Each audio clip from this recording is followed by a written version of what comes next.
J'espère que vous allez bien. On se retrouve aujourd'hui pour une vidéo face caméra. Donc c'était pas prévu du tout. Je me suis lancée ce matin, je me suis réveillée, je me suis dit mais en fait non. Je devais vous sortir un vlog. Je regardais mes rushs de vidéos. Je me suis dit non, c'est pas ce que j'aime, c'est pas ce que je veux. Il y avait aucun contenu. Vous savez, je suis très perfectionniste. En fait, je me suis réveillée, je me suis dit mais attends, aujourd'hui on est le 24 décembre. 24 décembre veut dire ça fait 3 ans que j'habite en Angleterre maintenant. Bon, même si je suis en France actuellement. Je fête mes 3 ans de vie en Angleterre avec vous derrière caméra. Où je vais vous parler à peu près de tout ce qui s'est passé en 3 ans, qu'est-ce qui a fait, comment je me sens, qu'est-ce que j'aime pas, comment je vois ma vie, est-ce que je vais rester, comment je vois mon futur, qu'est-ce qui me manque en France, et je vais tout vous raconter.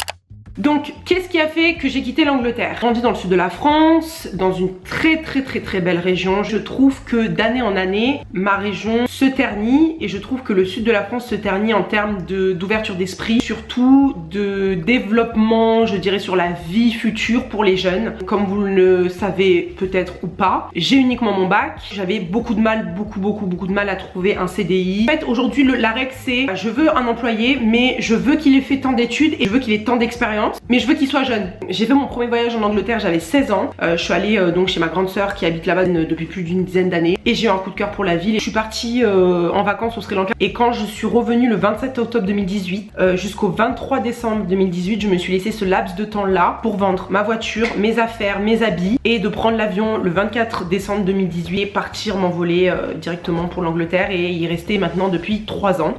Sur mon expérience en 3 ans, qu'est-ce que j'aime en Angleterre? L'ouverture d'esprit, le mix de culture. Vous êtes mélangé à tellement de cultures, à tellement de religions, à tellement de personnalités, de pays différents en un seul pays quoi. C'est incroyable. Mais je dirais que je trouve que la vie en communauté est beaucoup plus saine qu'elle peut l'être en France. À chaque fois que je rentre dans le sud de la France, c'est là que je me rends compte à quel point, particulièrement moi qui ai grandi dans le sud, je vois à quel point les gens sont très fermé d'esprit. La langue, vous partez, vous allez apprendre une autre langue qui est le propre anglais. Le fait d'être libre, d'être une femme libre, c'est-à-dire que j'ai peur aujourd'hui de se faire agresser parce que je pense qu'avec tout ce qui se passe, tout ce qu'on voit sur internet, on a peur, mais le fait de pouvoir sortir, être libre, pouvoir mettre une robe courte, je trouve en fait que les Anglaises sont tellement libres en tant que femmes que quand on arrive, on peut que se sentir libre également quoi. Tu peux être grande comme moi par exemple qui fait presque 1m80 et pouvoir mettre des talons de 12 cm sans avoir de problème en fait. Les hommes sont beaucoup plus gentlemen, vraiment plus gentlemen. Je n'ai jamais vu à Paris, pourtant j'ai vécu 4 mois à Paris, j'ai été ici dans le sud, je n'ai jamais vu autant d'hommes gentlemen qu'en Angleterre. On vous laisse passer des fois en avant dans le métro, on vous laisse monter les marches, on vous laisse monter dans l'ascenseur en premier, on vous ouvre la porte. Je trouve que c'est des petits gestes comme ça qui me surprennent toujours. Quand vous rentrez dans le métro et que vous voulez vous asseoir, cette manière aussi de vous accoster dans la rue, t'es magnifique, t'es belle et voilà, partir. Et moi plusieurs fois je me suis retrouvée en mode c'est tout. Mais je trouve que l'approche en termes au niveau des femmes, je vous dirais également la vie professionnelle. Tous les jobs que j'ai pu acquérir en Angleterre, c'est des jobs que je n'aurais jamais pu faire en France. Que l'on m'a laissé l'opportunité de faire parce que j'étais motivée, parce que j'en voulais, parce que j'étais déterminée. Donc, je dirais la vie professionnelle, la mixicité, l'ouverture d'esprit. Moi je pense à toutes mes abonnés par exemple qui me parlent des fois en DM et qui me disent voilà moi j'ai le voile et franchement ça devient compliqué en France. Bah écoutez, moi je peux vous dire que dans mon entreprise on a des femmes voilées et ça pose de problème à personne. Et ce que j'adore par-dessus tout est ouvert du lundi au dimanche. Je trouve qu'en termes de sécurité sociale, pas aussi bien qu'en France, si je dois comparer les deux. Je dirais également ce que je n'aime pas, c'est le temps des fois, qui n'est pas pire, je tiens à défendre le pays où je réside, qui n'est pas pire que Paris. Il fait beaucoup plus froid à Paris qu'à Londres. Depuis le Brexit, il y a beaucoup de choses qui, je trouve, sont un peu ridicules. C'est vrai que c'est un peu dommage pour les gens qui souhaitent venir vivre en Angleterre maintenant de devoir demander un visa, même si de l'autre côté je comprends parce que vraiment l'Angleterre avant c'était les portes ouvertes quoi, tout le monde rentrait n'importe comment. Surtout moi qui suis du sud de la France, je dirais le beau temps. Voilà, le beau temps, la mer, le bruit de la mer, je vous dis, c'est quelque chose qui aujourd'hui me fait vibrer. Les supermarchés, dès que je trouve par exemple un paquet de lus dans un supermarché en Angleterre, je suis voilà, je suis folle. Je dirais aussi la sécurité sociale, hein, forcément, de se faire soigner si facilement, de tout pouvoir se faire rembourser, de ne rien payer. Une fois besoin de prendre rendez-vous chez un gynéco en Angleterre, et il y avait marqué 250 pounds, donc 250 pounds qui est l'équivalent peut-être de 260-270 euros. C'est vrai que le fait de plus avoir ma mère comme avant, des fois quand on a des coups de mou, voilà, c'est vrai que ma mère me manque, même si on a pris l'habitude, même si on s'appelle toutes les 5 secondes dans la journée, c'est pas un problème. Avoir une voiture, ça me manque un petit peu, même si c'est très compliqué aujourd'hui de rouler en Angleterre en voiture, parce que écoutez, c'est beaucoup d'embouteillages, beaucoup de feux rouges, beaucoup d'arrêts. En tout cas pas pour le moment. J'espère pouvoir dans 2 ans obtenir ma résidence permanente, parce qu'en ce moment je suis résident semi-permanent, mais je souhaite obtenir ma résidence permanente et peut-être un jour, je sais pas, avoir un double passeport français-anglais. Je sais pas encore comment va se développer, comment vont être imposées les règles, mais je pense pas vouloir revenir en France à moins qu'il y ait quelque chose de très important, comme par exemple ma mère me fasse revenir en France. Écoutez, j'aimerais vous dire oui des fois, mais des fois une partie de moi me dit non et l'autre partie me dit oui, donc je sais pas trop. En fait, à la fois j'ai envie d'être là-bas et des fois j'ai envie d'être ailleurs, pas en France mais d'être ailleurs, mais je sais pas où en fait. Et à la fois je me dis non, j'ai pas encore envie de prendre le risque d'aller encore ailleurs et de perdre mon statut de résident en Angleterre, alors que j'ai plein de choses, j'ai tout aujourd'hui en Angleterre, donc non.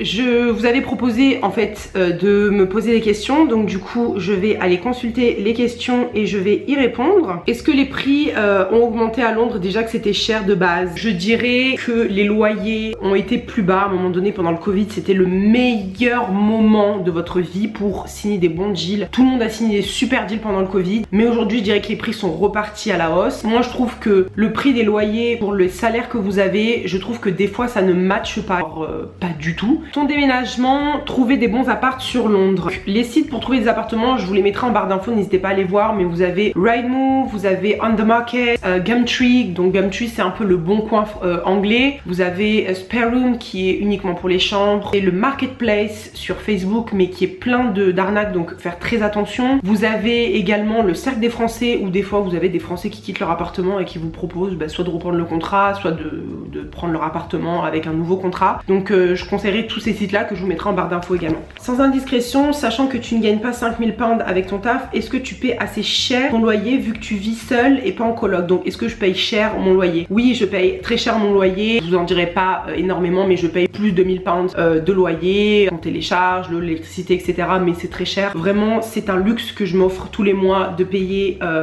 mon loyer à ce prix là. Mais il faut savoir aussi que je suis quelqu'un qui voyage, donc qui me déplace beaucoup, que je pars pratiquement minimum une semaine, donc c'est vrai que j'ai besoin de me retrouver dans le calme, et que quand je vois toutes les personnes autour de moi qui sont en colocation, parce que j'ai été en colocation, j'ai bougé en Angleterre, j'étais en colocation, j'habitais dans une chambre, dans un appartement que je partageais avec d'autres gens. Les inconvénients que j'avais, je ne veux absolument plus jamais avoir à les revivre encore. Je trouve que la liberté d'habiter seule, d'avoir sa propre, surtout que je suis quelqu'un qui aime être seul, j'aime être solitaire, je ne supporte pas avoir 3 tonnes de bruit autour de moi. Donc si c'est avoir quelqu'un qui met la musique à fond comme j'avais avant, qui sait pas pisser dans le trou des toilettes, qui laisse de la bouffe périmée dans le frigo qui moisit, etc. C'est des choses que je ne supporte plus, et je vous dis, quand je vois mes collègues plus de temps au bureau qu'à la maison parce qu'elles ont marre de leur coloc, c'est hors de question que je reparte sur quelque chose comme ça. Donc je m'offre ce luxe là, mais après à côté je vous cache pas que l'Angleterre, si vous travaillez en boîte de nuit, si vous travaillez dans la finance ou des choses comme ça, pour pouvoir mettre de l'argent de côté et voyager, c'est voilà, c'est des sacrifices que des fois vous faites. En tout cas l'année prochaine c'est un sacrifice que je ne ferai absolument pas, parce que je veux voyager, c'est ma résolution numéro 1. D'ailleurs vous avez été nombreux à me dire que vous vouliez une vidéo sur les résolutions, je la ferai. Résolution numéro 1, voyager, qui est le Covid, qui est des restrictions, qui ferment les borders, qui fassent ce qu'ils veulent, je voyagerai.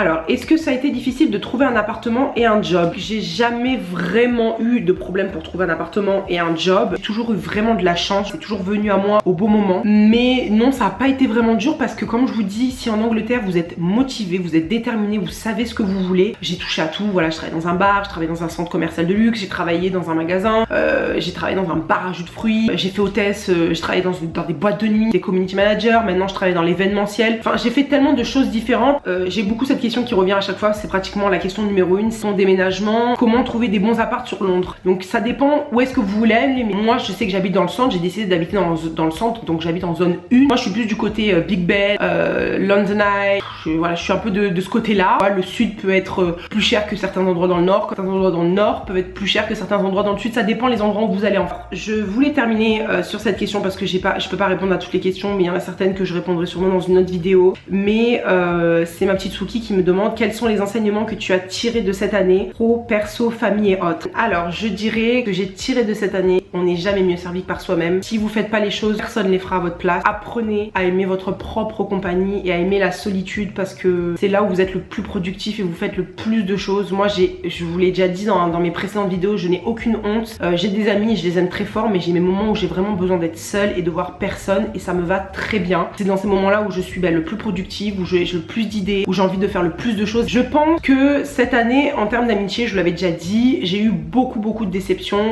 Il y a des gens qui m'ont déçu comme il y a des gens qui m'ont rien fait, mais que simplement j'avais plus le même feeling avec eux. Donc en fait, ça s'est terminé comme ça. Mais ça n'empêche pas que voilà, j'ai des gens dans ma vie actuellement, des amis, j'ai rencontré des nouvelles personnes avec qui je m'entends très bien et peut-être qu'ils vont rester 10 ans dans ma vie, peut-être qu'ils vont rester 2 mois, peut-être qu'ils vont rester encore, je sais pas, peut-être 10 ans ou 15 ans ou 20 ans, peut-être qu'ils vont rester peut-être qu'un an et après on se parlera plus. Mais c'est pas grave parce que tout est une bonne leçon. Que ce que j'ai surtout tiré cette année, c'est de penser à soi-même avant de penser aux autres parce que c'est mon gros problème, c'est-à-dire que quand quelqu'un m'appelle, je suis du style à aller direct, je le fais, j'arrête tout, je fais, je pars. Mais en fait après je me dis mais si moi je dois pas attendre en retour, le problème c'est que quand toi t'es au plus bas et que t'es pas bien, rares sont les personnes qui sont là pour toi, j'en ai. L'égoïsme c'est quelque chose que je ne supporte plus et depuis cette année je peux vraiment plus les gens égoïstes, je les vire de ma vie. Les gens qui ramènent tout à l'argent et à ce qu'ils ont fait pour vous. Voilà, moi je vous dirais en conseil, virez toutes les personnes qui quand vous regardent vous disent n'oublie pas ce que j'ai fait pour toi. Pour moi ça c'est un finito mais radié de ma vie. Je ne supporte plus cette phrase. Parce que moi je pars du principe que si vous faites les choses c'est parce que vous aimez la personne et vous la tenez à elle, mais pas parce que derrière vous avez fait ça. Parce que si c'est ça à ce moment là vaut mieux se taire et pas faire et voilà basta quoi. Consacrez-vous à vous-même, pensez à vous-même. Parce que moi cette année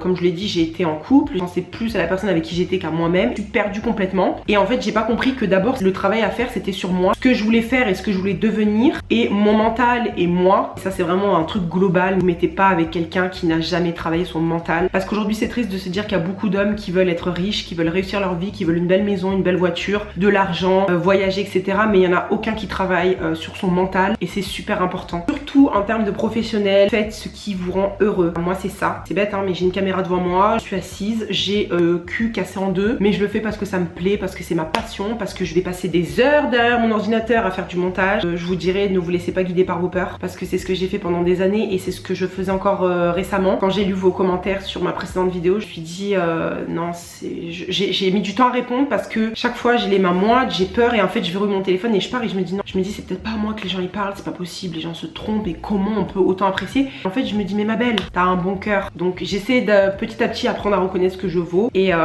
moi ce qui compte pour moi c'est absolument pas les vues ni les likes, moi c'est vos commentaires, c'est vos retours. Voilà, je veux savoir ce que vous pensez. Donc je vous demanderai de prendre quelques petites secondes pour me laisser un petit commentaire et me dire ce que vous pensez, de mettre un petit pouce bleu, vous abonner si ça vous intéresse et de venir me suivre sur Instagram parce que c'est là aussi que je suis le plus souvent. Je vous souhaite en tout cas de belles fêtes de fin d'année. Noël sera déjà passé, on embrasse très fort. On se dit à dimanche prochain. Je vous aime très fort et comme d'habitude ne vous inquiétez pas, moi je ne vous oublie pas et je vous dis surtout à bientôt.